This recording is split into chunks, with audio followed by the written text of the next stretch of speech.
ये लीजिए दीदी। और दीदी, कल से ना मैं एक हफ्ते के लिए अखबार देने नहीं आ पाऊंगा। क्यों? क्यों नहीं आओगे अखबार देने तुम? वो क्या है ना, हमारा रेलवे का एग्जाम है, तो इसलिए एक हफ्ते की छुट्टी चाहिए थी। तो बस इसलिए मैं आ नहीं पाऊंगा यहाँ अखबार देने के लिए। भैया, आपका एग्जाम है तो हमारे अखबार का क्या, वो तो रुक जाएगा ना। पर दीदी वो एक हफ्ते की बात है बस। तब तक आप किसी और अखबार वाले से अखबार लगवा लो। ठीक है, मैं किसी और अखबार वाले से बात कर लेती हूँ, पर उसके बाद आप मत आना, ठीक है? पर क्यों? क्यों क्या भैया? जब मुझे दूसरा अखबार वाला लगवाना ही है तो फिर क्या करूंगी आपको रख के, आप मत आना। दीदी ऐसा मत कीजिए आप। अगर आपने अखबार लेना बंद कर दिया तो आपकी वजह से आपके पड़ोसी भी हमसे अखबार लेना बंद कर देंगे और हमारा बहुत नुकसान हो जाएगा। देखिए, जो पैसा हम अखबार बेच के कमाते हैं उसी से अपनी पढ़ाई का खर्चा उठाते हैं। देखिए दीदी, हमारी पढ़ाई का नुकसान हो जाएगा, ऐसा मत कीजिए। देखो भैया, या तो अखबार दे लो या एग्जाम दे लो, एक ही काम हो सकता है। कोई बात नहीं, तुम अपने पेपर की अच्छे से तैयारी करो और पेपर दे के आओ। और तुम एक हफ्ते नहीं आओगे ना, तुम्हारे एक हफ्ते के कोई पैसे नहीं काटे जाएंगे। तुम जाओ और अच्छे से पेपर देकर आओ। क्या भैया, आप सच कह रहे हैं? हाँ हाँ, जाओ। ठीक है भैया, मैं जाता हूँ, धन्यवाद। ठीक है।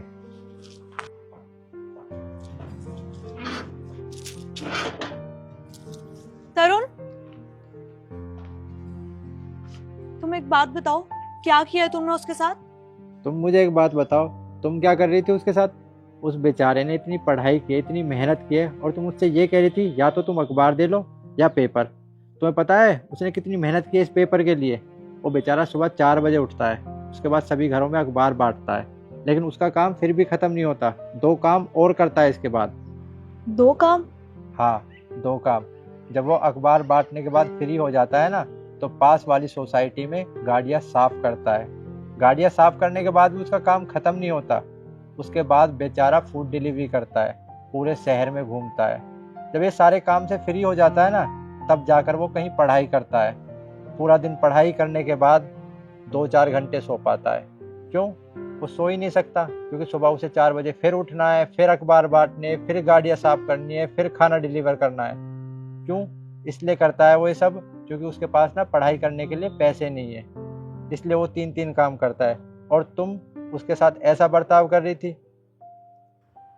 तरुण, मैंने तो उसके साथ कितना गंदा बर्ताव किया, मुझे ऐसा नहीं करना चाहिए था। तुम्हें एक बात बताऊं, मुझे पहले से ही पता था उसके हालात के बारे में, इसलिए मैंने उससे ही अखबार लगाए थे, ताकि उसकी कुछ मदद हो जाए।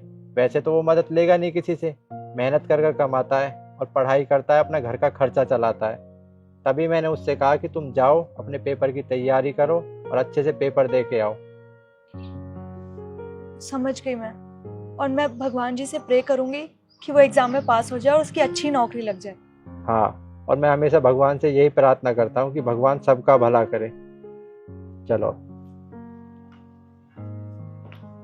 और हाँ रिद्धि, कभी किसी के साथ ऐसा बर्ताव मत करना, क्योंकि भगवान ने जो हमें दिया है ना, वो हर किसी के पास नहीं है। चलो, अब चाय बना। दीदी, आज के बाद ना मैं अखबार देने नहीं आऊंगा। क्यों भैया, क्या कहीं जा रहे हो आप?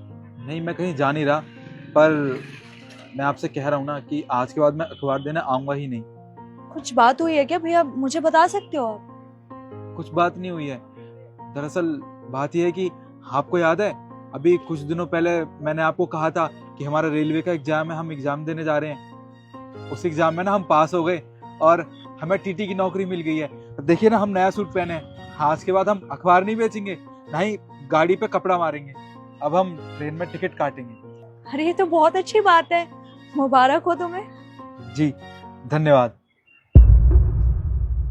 भैया आप, नमस्ते। नमस्ते। भैया, हमको ना टीटी की नौकरी मिल गई है। आपको याद है, हमने बोला था हमें एग्जाम देने जाना है, हम उस एग्जाम में पास हो गए। देखिए ना, नया सूट पहने हम। अरे ये तो बहुत खुशी की बात है, मुबारक हो। और भगवान ऐसे ही तुम्हें आगे बढ़ाता रहे और तुम्हारी खुशियों को किसी की नज़र ना लगे। जी भैया। अच्छा, हम चलते हैं। हम यही बताने आए थे कि हम अखबार देने नहीं आएंगे। अब हमें जाना है, हमें काम भी है ना।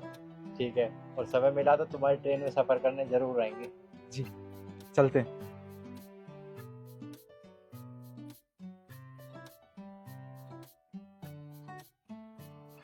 तो देखा आपने, ऐसे ही बहुत से लोग हैं जो अच्छे से पढ़ाई नहीं कर पाते, उनके जीवन में परिस्थितियाँ ऐसी होती है, उन्हें पढ़ाई के साथ साथ काम भी करने होते हैं। तो ऐसे लोगों को मोटिवेट करें, ना कि उन्हें डिमोटिवेट करें। और आपको ये वीडियो कैसी लगी कमेंट करके ज़रूर बताएं और ज़्यादा से ज़्यादा शेयर करें। धन्यवाद।